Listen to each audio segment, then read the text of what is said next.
पाठ 9। स्वामी विवेकानंद का पत्र।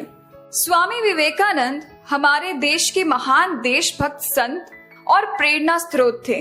उन्होंने भारत देश की गौरव का डंका दुनिया में बजाया था।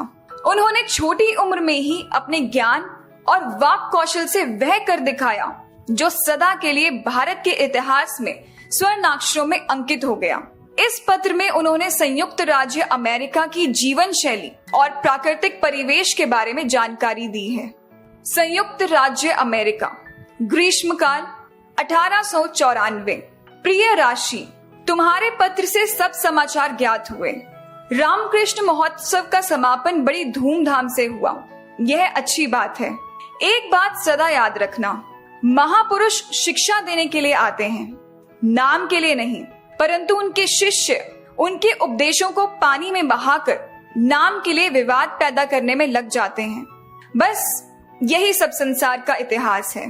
मद्रास, चेन्नई, तारक दादा की बातें सब पता चल गईं। वहां के लोग उनसे बहुत खुश हैं। तारक दादा और तुम अगर कुछ दिन मद्रास में जाकर रहो तो बड़ा काम हो। आओ, तन मन से काम में जुट जाओ। गप्पे लड़ाने का जमाना गया मेरे बच्चे, समझे? अब काम करना होगा। निरंजन ने लाटू के लिए गरम कपड़े मांगे हैं। यहाँ वाले गरम कपड़े यूरोप और भारत से मंगाते हैं। जो कपड़े यहाँ खरीदूंगा वही कलकत्ता, कोलकाता में चौथाई कीमत में मिल जाएंगे। नहीं मालूम कि यूरोप कब जाऊंगा। मेरा सब कुछ अनिश्चित है। यहाँ किसी तरह से चल रहा है, बस इतना ही जानना काफी है। यह बहुत मजेदार देश है। यहाँ गर्मी पड़ रही है। आज सुबह बंगाल के बैशाख जैसी गर्मी थी तो अभी प्रयागराज के माघ जैसी सर्दी। 4 घंटे में ही मौसम में इतना परिवर्तन। यहाँ के होटलों के बारे में क्या लिखूं? न्यूयॉर्क में एक होटल है जहाँ एक कमरे का एक दिन का किराया 5,000 रुपए तक है। खाने का खर्चा अलग। यहाँ रुपए पानी की तरह खर्च होते हैं। मैं शायद ही कभी किसी होटल में ठहरता हूँ। प्राय अब देश भर के लोग मुझे जानते हैं, अतः जहाँ कहीं भी जाता हूँ लोग मुझे खुले हृदय से अपने घर में अतिथि बना लेते हैं। शिकागो में हेल का घर मेरा केंद्र है, जहाँ मैं अक्सर ठहरता हूँ। उनकी पत्नी को मैं माँ कहता हूँ, उनकी कन्याएं मुझे दादा कहती हैं। ऐसा महापवित्र और दयालु परिवार मैंने दूसरा नहीं देखा। कितना प्यार है इन लोगों में। अगर खबर मिली कि एक गरीब किसी जगह कष्ट में पड़ा हुआ है तो बस ये स्त्री पुरुष चल पड़ेंगे वहां, उसे भोजन और कपड़े देने के लिए, किसी काम में लगा देने के लिए। ये लोग गर्मियों में घर छोड़कर विदेश अथवा समुद्र के किनारे चले जाते हैं। बाकी सब बातें जिस तरह अंग्रेजों में दिखाई पड़ती हैं वैसी ही यहाँ भी हैं। किताबें आदि हैं सही, पर कीमत बहुत ज्यादा है।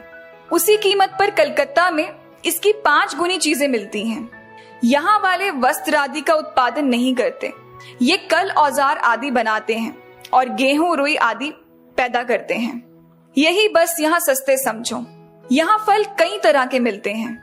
अमरूद, केले, संतरे, सेब, बादाम, किशमिश, अंगूर खूब मिलते हैं। अनानास भी बहुत है, परंतु आम, लीची आदि नहीं मिलते। एक तरह का साग जिसे स्पिनाक कहते हैं, यह पकाने पर हमारे देश के चौलाई के साग की तरह स्वाद आता है।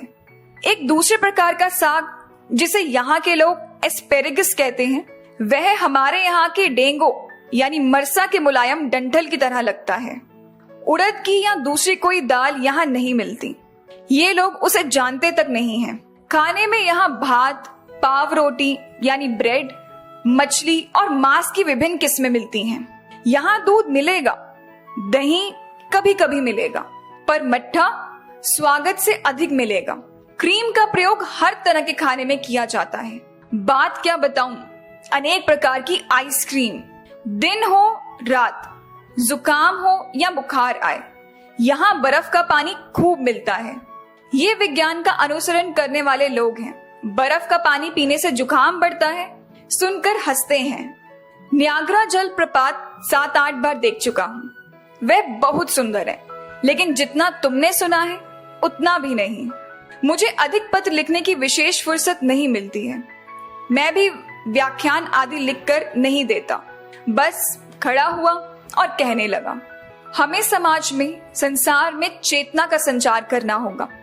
आलस छोड़ो और कमर कसकर खड़े हो जाओ।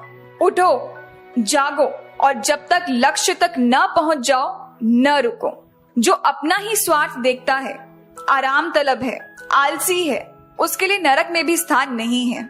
जिन्हें अपने आराम की सूझ रही है, जो आलसी हैं, जो अपनी जिद के सामने सबका सिर झुका देखना चाहते हैं, वे हमारे कोई नहीं है। सस्नेह, विवेकानंद।